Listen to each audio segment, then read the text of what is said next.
नमस्कार। कभी सोचा है कि फोन या लैपटॉप के अंदर के छोटे छोटे पुर्जे इतने अलग अलग आकार के क्यों होते हैं? आज हम बात करने वाले हैं कैपेसिटर्स की। ये भले ही आपको साधारण डिब्बे, डिस्क और ट्यूब जैसे दिखें, लेकिन इनका हर एक आकार, हर एक डिजाइन एक खास मकसद पूरा करता है। चलिए समझते हैं कि ये सब कैसे काम करता है। ये छोटी छोटी चीजें हमारे लगभग हर इलेक्ट्रॉनिक गैजेट में मौजूद हैं, लेकिन भले ये दिखने में कितने भी अलग क्यों ना हो, इन सब का काम बस एक ही है: एनर्जी को स्टोर करना। तो देखते हैं कि ये अपना काम करते कैसे हैं। तो एक कैपेसिटर की बेसिक रेसिपी क्या है? अरे, ये बहुत ही सिंपल है। आपको बस दो ऐसी सतहें चाहिए जिनसे बिजली गुजर सके, और उनके बीच में एक ऐसी चीज जो बिजली को रोक सके, जिसे डाइलेक्ट्रिक कहते हैं। बस हो गया। ये कॉम्बिनेशन एक छोटी सी रिचार्जेबल बैटरी की तरह काम करता है। तो असली सवाल यहीं से शुरू होता है। अगर बेसिक आइडिया इतना ही आसान है, दो कंडक्टर और एक इंसुलेटर, तो फिर हमें इतने सारे अलग अलग अजीबोगरीब शेप्स की जरूरत क्यों पड़ती है? और इसका जवाब छुपा है कमाल की इंजीनियरिंग में। तो चलिए एकदम बेसिक से शुरू करते हैं। Parallel plate capacitor. ये कैपेसिटर का सबसे सीधा, सबसे सरल रूप है। इसे आप बाकी सबको समझने के लिए हमारी नींव मान सकते हैं। इसकी बनावट ठीक वैसी ही है जैसा इसका नाम है। दो सीधी सीधी कंडक्टिव प्लेट्स एक दूसरे के आमने सामने रखी हुई, और उनके बीच में एक इंसुलेटिंग लेयर। ये हवा भी हो सकती है या फिर माइका जैसा कोई और मटेरियल। ये कैपेसिटर का सबसे बुनियादी रूप है। अब स्क्रीन पर एक फॉर्मूला है, लेकिन इससे घबराने की बिल्कुल जरूरत नहीं है। इससे किसी मैथ्स इक्वेशन की तरह नहीं, बल्कि एक रेसिपी की तरह देखिए।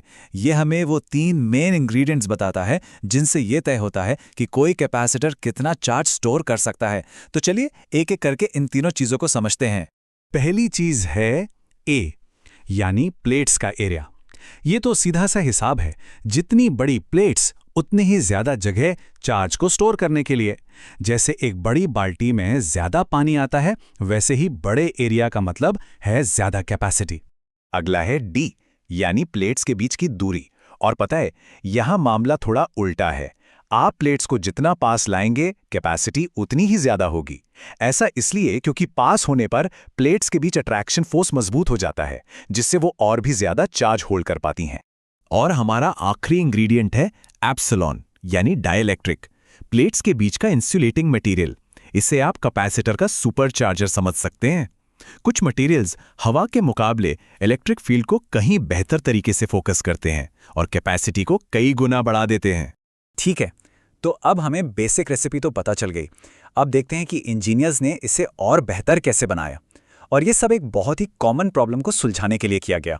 प्रॉब्लम ये थी कि ज्यादा कैपेसिटी के लिए हमें चाहिए बड़ा एरिया, लेकिन हमारे गैजेट्स तो छोटे से छोटे होते जा रहे हैं।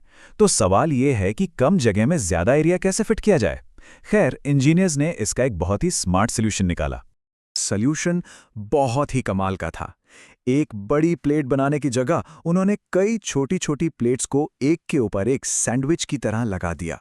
इससे हुआ ये कि बिना ज्यादा जगह घेरे टोटल सरफेस एरिया कई गुना बढ़ गया।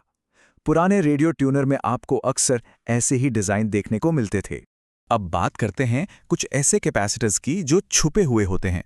ये आपको सीधी साधी प्लेट्स जैसे बिल्कुल नहीं दिखेंगे, लेकिन काम बिल्कुल उसी प्रिंसिपल पर करते हैं।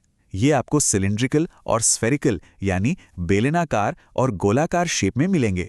यहीं पर हम देखते हैं कि कैसे एक ही सिद्धांत अलग अलग जरूरतों के हिसाब से ढल जाता है।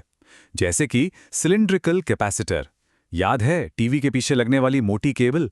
बस वही है। और दूसरी तरफ है स्फेरिकल कैपेसिटर, जो असल दुनिया से ज्यादा एक थ्योरेटिकल मॉडल है, जिसे फिजिसिस्ट हाई वोल्टेज सिस्टम को समझने के लिए इस्तेमाल करते हैं। तो हमने इतने सारे अलग अलग शेप्स देख लिए। इसका मतलब क्या है? सब कुछ घूम फिरकर एक ही बात पर आता है: फॉर्म फॉलोज फंक्शन, यानी जैसा काम वैसा रूप। और जैसा कि इस कोट में साफ साफ कहा गया है, शेप कोई भी हो, कहानी हमेशा उन तीन चीजों की ही रहेगी: एरिया, दूरी और बीच का मटेरियल। फिजिक्स वही रहती है, बस डिजाइन बदल जाता है।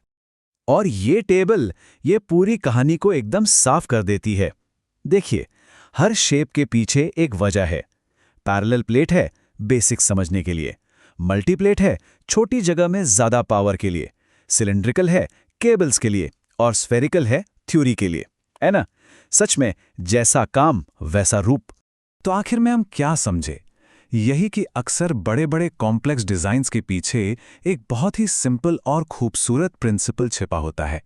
ये सारे अलग-अलग शेप्स बस एक ही बेसिक आइडिया को अलग-अलग प्रॉब्लम सुलझाने के लिए इस्तेमाल करने के स्मार्ट तरीके हैं। और अब मैं आपको इसी सवाल के साथ छोड़े जाता हूं। अपने आसपास के इलेक्ट्रॉनिक्स को जरा ध्यान से देखिए। अब जब आप जानते हैं कि क्या ढूंढना है, तो शायद आप हैरान रह जाएंगे कि ये जरूरी पुर्जे कितनी जगहों पर आपकी नजरों के ठीक सामने छुपे हुए हैं।